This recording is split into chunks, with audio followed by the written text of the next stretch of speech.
गाने की शूटिंग के बाद रात भर रोई थी स्मिता पाटिल। मरने से पहले की थी मौत की भविष्यवाणी। आखिरी ख्वाहिश थी सुहागन की तरह सजाकर हो अंतिम संस्कार। हिंदी सिनेमा की सबसे मंझी हुई एक्ट्रेस कही जाने वाली स्मिता पाटिल को गुजरे 37 साल बीत चुके हैं। प्लीज दोस्तों मेरे चैनल को सब्सक्राइब करें, लाइक करें, बेल आइकन दबाना ना भूलें।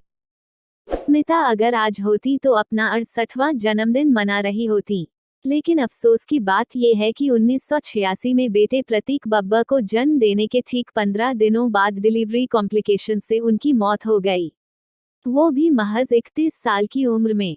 स्मिता अक्सर अपने हाथों की लकीरें देखकर कहती थी कि मैं जल्दी मर जाऊंगी, क्योंकि मेरी जीवन रेखा छोटी है।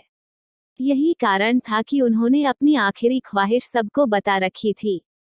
ख्वाहिश थी कि उन्हें मौत के बाद उन्हें एक नई नवेली दुल्हन की तरह सजाकर विदा किया जाए।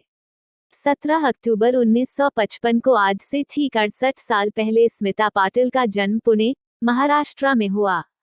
उनके पिता शिवाजीराव गिरधर पाटिल एक सोशल वर्कर थे, जो स्वतंत्रता संग्राम का हिस्सा रहे थे। स्मिता को बचपन से ही अभिनय में रुचि थी, जिसके लिए उन्होंने थिएटर ग्रुप के साथ मिलकर कई प्ले में हिस्सा लिया था।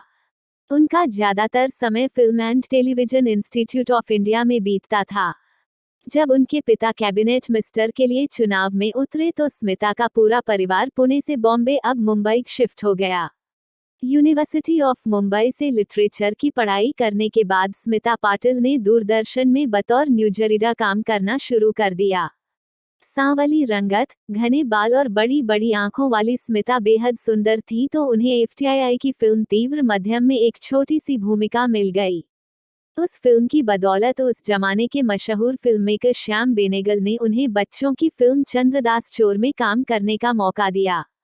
स्मिता का अभिनय इतना दमदार था कि इसके बाद उन्हें फिल्म मंथन में काम मिला। अपनी मौत की भी भविष्यवाणी कर चुकी थी स्मिता पाटिल ने मौत से कुछ महीनों पहले ही अपनी मौत की भविष्यवाणी भी की थी। उन्होंने कई बार महेश भट्ट से भी कहा था कि वो ज्यादा दिनों की मेहमान नहीं हैं, क्योंकि उनके हाथों की लकीरों में जीवन रेखा बहुत छोटी थी। स्मिता पति राज बब्बर से भी कहती थी कि मैं ज्यादा दिनों तक आपका साथ नहीं निभा सकूंगी। इस पर वो अक्सर गुस्से में उन्हें चुप करवा देते थे। ऐसे में स्मिता अपने मेकअप आर्टिस्ट दीपक सावंत से कहती थी कि मैं जब मर जाऊं तो मुझे नई नवेली दुल्हन की तरह सजाकर मुझे उठाना। मौत के बाद पूरी हुई थी दो ख्वाहिशें। स्मिता पाटिल ने मौत के कुछ महीनों पहले फिल्म गोलियों का बादशाह शूट की थी। इसमें उनके साथ राजकुमार हीरो थे। एक दिन फुर्सत मिलने पर वो राजकुमार से मिलने उनके मेकअप रूम पहुंच गईं। देखा तो वो लेटकर अपना मेकअप करवा रहे थे।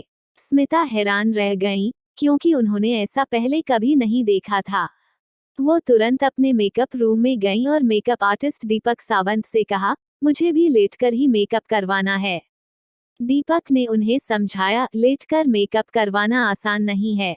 स्मिता ने तुरंत जवाब दिया, लेकिन राजकुमार तो अंदर लेटकर मेकअप करवा रहे हैं।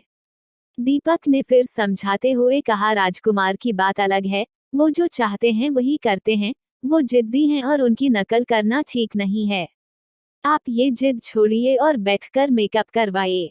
बेटे को जन्म देने के 15 दिनों बाद हुई मौत। 28 नवंबर 1986 को स्मिता ने पहले बेटे प्रतीक बब्बर को जन्म दिया था। डिलीवरी के कुछ समय बाद ही उनकी हालत बिगड़ गई। ठीक 15 दिनों बाद डिलीवरी कॉम्प्लिकेशन से उनकी मौत हो गई। संयोग ये रहा कि जब स्मिता की मौत हुई तो उन्हें तैयार करने के लिए उनके मेकअप आर्टिस्ट दीपक सावंत ही पहुंचे, जिनसे वो लेटकर मेकअप करवाने की जिद करती थीं। दीपक ने उनकी दोनों ख्वाहिशें पूरी की। पहली कि वो लेटकर मेकअप करवाएं और दूसरी कि उन्हें दुल्हन की तरह सजाया जाए। मौत के बाद स्मिता की 10 फिल्में रिलीज हुई थीं। प्लीज दोस्तों मेरे चैनल को सब्सक्राइब करें, लाइक करें, बेल आइकन दबाना ना भूलें।